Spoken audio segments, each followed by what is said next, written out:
Who pays tariffs, Mr. Secretary? Right. Well, who pays tariffs? Sorry, Mr. Secretary, please. Excuse me. The question is very simply, who pays tariffs, Mr. Chairman? I'd like him to answer that question. Well, He wants to answer other questions. Well, Congressman, if the Congressman, if the exporters, dislike tariffs so much, why wouldn't they? If I think what you're trying to get me to say. Did you remember the question? I'm not sure you did. Who pays tariffs? It's a very complicated question. Reclaiming my time. And you go off to Beverly Hills for private investor conferences and talk about crazy Ivan theories. Answer that. What is the crazy Ivan theory of tariffs that you mentioned at the summit? Well, first of all, sir, I've had meetings with more than 50 small lenders. So I want to clarify that. I would also say that in game theory, strategic uncertainty, of which you seem to like the name Crazy Ivan. Who pays tariffs? Sir, the history would show that it is a complicated mix of who pays the tariffs over various times. Congressman Mark Pocan took on Treasury Secretary Scott Bessent over the chaos of Trump's tariffs. He wasn't just delivering a political jab. He was speaking directly to every small business owner, worker, and consumer feeling the sting of economic uncertainty. Thank you, Mr. Secretary, for being with us. My main concern is, I think, what people are looking at the economy. The first 100 days, low stock markets, and it's Richard Nixon, not usually a measure people are shooting for. On tariffs, the fact that last year we had an effective rate of about 2.5%. I think the Yale Budget Lab, and I believe you went to Yale, has said that effective rate is closer to 28%, the highest since 1901. I know some of that's changed because the tariffs are on again, off again, some on again, some off again. Somewhat chaotic, I believe, as your term is what, Crazy Ivan style. I compare them to how a monkey throws dung. You're not exactly sure where they're going to land. And that's the concern I have as a small business owner, and I know Ms. Luzenkamp-Perez is as well. I've got small businesses really worried.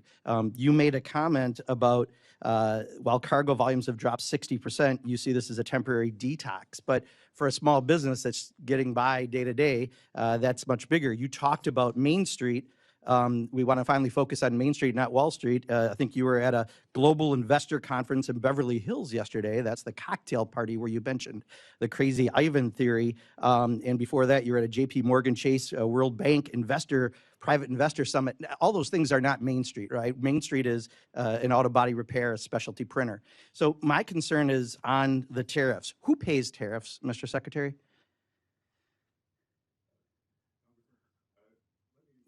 No. Answer the questions I asked, please. I only have 5 minutes. Who pays tariffs? Sorry. Well, who pays tariffs? Sorry, Mr. Secretary, please. Excuse me. The question is very simply, who pays tariffs, Mr. Chairman? I'd like him to answer that question.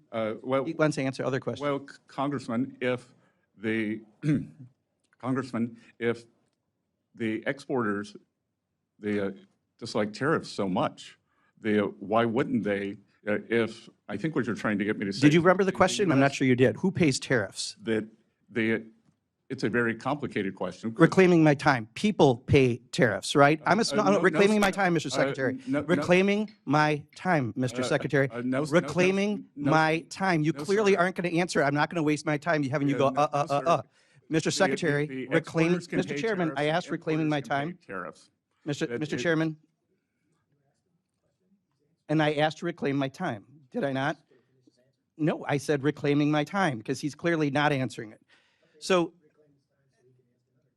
yeah, so as a small business owner, and unfortunately I'd like that time back since you failed to recognize me for 30 seconds. So I just recently from one of my suppliers got the tariff surcharge on things. And in addition to the tariff surcharge, guess what else got raised? American-made walnut plaques. That has nothing to do with tariffs, but companies take advantage and do that. So right now, we are getting screwed right and left because of the indiscriminate use of tariffs. That's the reality for Main Street. And you go off to Beverly Hills for private investor conferences and talk about crazy Ivan theories. Answer that. What is the crazy Ivan theory of tariffs that you mentioned at the summit? Well, first of all, sir, I've had meetings with more than 50 small lenders. So I want to clarify that. I would also say that in game theory, strategic uncertainty, of which you seem to like the name Crazy Ivan. Well, it's your words, correct? Didn't you use Crazy Ivan at the? Well, you've used it 5 times. And that's the question, Mr. Chairman. I am saying the strategic uncertainty is part of negotiations. Should we say, here's what we'll accept. Please take this. Okay, I've got your answer. Thank you. I'm going to reclaim my time again. So for a small business, we don't have that luxury, right? When the ports are empty in California and we can't get goods and people are stocking up for Christmas goods, Crazy Ivan is great for, please don't take this offense, really rich people like you, but for people like me, it's not, right? That's what makes small businesses fail. That's what makes people lose their jobs. That's what makes the stock market tank. So I'll ask one more time, who pays tariffs? Sir, the history would show that it is a complicated mix of who pays the tariffs over various times. So that's exactly the problem. If your answer, and you are a very educated person, you have a very impressive bio, cannot answer the question who pays tariffs because you won't answer that, and you say it's a complicated issue. It's not complicated. Consumers pay Trump's tariff tax. That's the reality. And I'll yield back, Mr. Chairman, but Because let's be honest, tariffs aren't some abstract, high-level policy experiment. They're a tax that doesn't hit billionaire investors sipping cocktails in Beverly Hills. It hits us, the small businesses, the workers, the families trying to stretch every dollar. Pocan cuts straight through the noise with a simple question that should have had a simple answer. Who pays tariffs? And when Bessent, Yale-educated, former global investor, Trump's top economic defender, couldn't answer that, it revealed everything.